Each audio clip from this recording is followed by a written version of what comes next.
Good morning, everyone.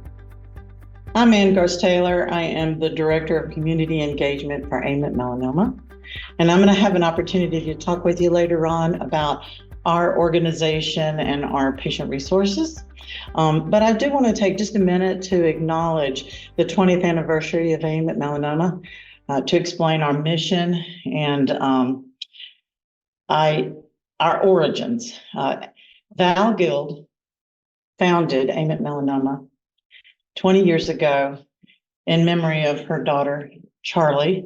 When Charlie was diagnosed with melanoma, there was only one FDA-approved treatment for stage 4 melanoma cancer. And after she died, Val was determined that she would form an organization that could help find a cure for this disease, as well as support people who are living with melanoma. The reason that it's important to talk about our 20th anniversary at this particular symposium is because of the guidance and the support that Dr. Kirkwood and UPMC has offered to the Guild family and AIM at Melanoma for the past 2 decades. You can imagine that we've done a lot of reflecting over the last, since January, about what this year means for us, what we hope for the future. And I was talking with Sam Guild, who is Val's daughter and Charlie's sister, about what she's thinking this year. And she was sharing some things with me, and I was so touched by the things that she said that I wrote some of them down. And I have forewarned her. She is watching this from California. She's aware I'm going to do this. And anybody that knows Sam knows how uncomfortable this makes her. But I wanted to share some of the things that she's thinking. So here's what she says about the 20th year. She says that reflecting over the meaning of 20 years of fighting melanoma, she feels honored and grateful to Dr. Kirkwood because he was one of the people that her mother could always rely upon. He and others helped her mother to grow AIM from a small nonprofit into an international organization. And today you're going to hear a lot about the tissue banks that AIM at Melanoma funds. We've collected over 200 frozen primary tissues, and we're now working on making them available to researchers in the near future, so that we can take the next step towards a cure. AIM at Melanoma lost our founder in 2020. And though Val did not live to see her life's work come to fruition, she would be grateful to know that Dr. Kirkwood and others are making sure that Val's dream did not die with her.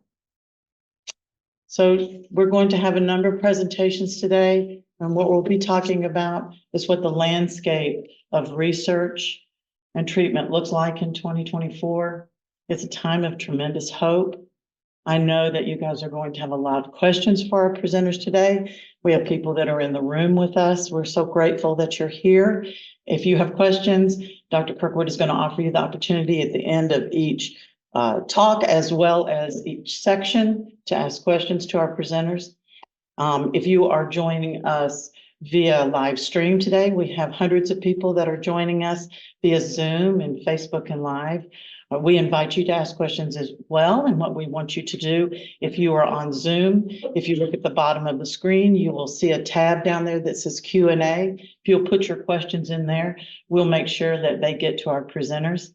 And if you are on Facebook or YouTube, just put them in the comments and we will transfer them over. And so that is all for now. I thank you so much for your attention, and I will pass the baton to Dr. Kirkwood, and he will start our symposium. Thank you, Ann, and thank you all of our supporters, because we have 8 dedicated industry supporters today that you see illustrated on the panel here, who've made an enormous impact. But what we're here for is for you, the patients and caregivers. What we're here for is the 30, 40 people in person, but for the hundreds online, for whom the progress in the last 15 years has been head-spinning. It's been absolutely incredible. Melanoma has paved the way, has broken the path forward ahead of all of the other solid tumors, what we used to call the whipping child of our field. has become a poster child. What we used to call a rut has become a groove. And in the last 6 months, believe it or not, we've had 2 new approvals of therapies.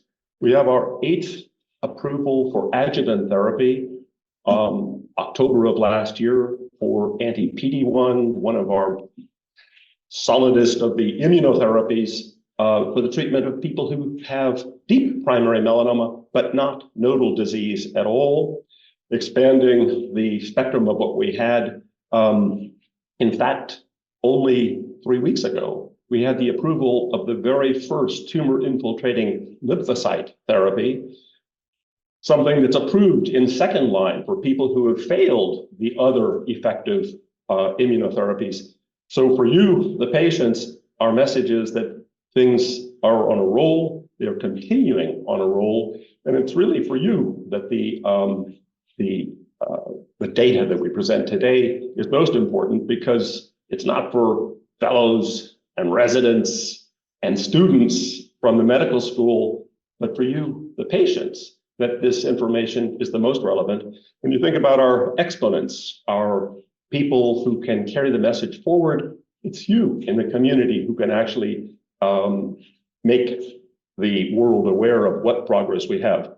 So I think it's really something which Val Guild would have had great gratification from, to know that we have had a cornucopia of new therapies approved and available for patients with melanoma, but a disease which used to take the life of patients, as I summarized this in a journal article only 18 years ago, in months. Now, 6 years and counting, more than half of those patients are alive with these new therapies, the checkpoint blockade immunotherapies, the targeted therapies, and all of the things that you will hear about this morning. So I want to again thank AIM, thank our sponsors, thank all of you who have joined the symposium today, and our speakers. And with nothing more ado, we'll turn to Dominic DeSalle, who will lead off. Melissa Wilson, our lead PA, became ill and couldn't come in today, so we wish her well in speedy recovery. But Dominic will take the ball forward. And thank you, Dominic, for pinch hitting for Missy.